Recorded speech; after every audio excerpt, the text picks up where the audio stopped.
Bonjour à tous et bienvenue pour ce nouveau point macro de Shine Capital. Nous allons vous proposer, comme chaque mois, les principaux enseignements que l'on peut extraire de notre méthode Digital Top-Down. Notre méthode consiste à évaluer l'attractivité des actions européennes au regard de 4 piliers d'analyse complémentaires. Le premier pilier porte sur le momentum économique de croissance en Europe. Ce dernier poursuit son redressement initié en avril et reste fortement soutenu par les gestes barrières des autorités, soutien budgétaire des gouvernements couplé à une accommodation monétaire forte de la Banque centrale.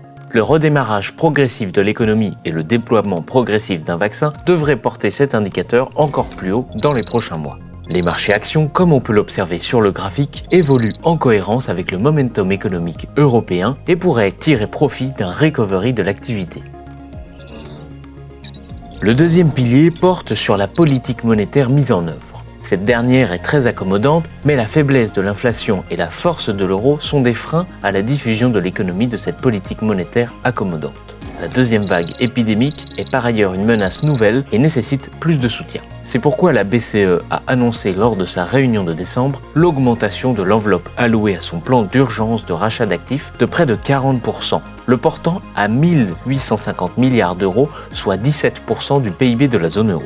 L'échéance du plan a par ailleurs été rallongée de 9 mois jusqu'à mars 2022. Le troisième pilier porte sur les valorisations.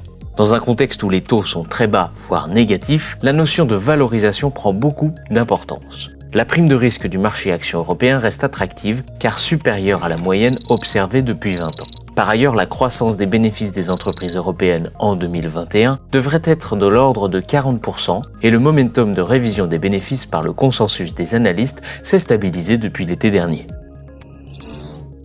Enfin, le quatrième pilier traite de l'aspect comportemental et très clairement, le momentum est haussier dans la mesure où tous les indices internationaux actions sont au-dessus de la moyenne mobile de 100 jours.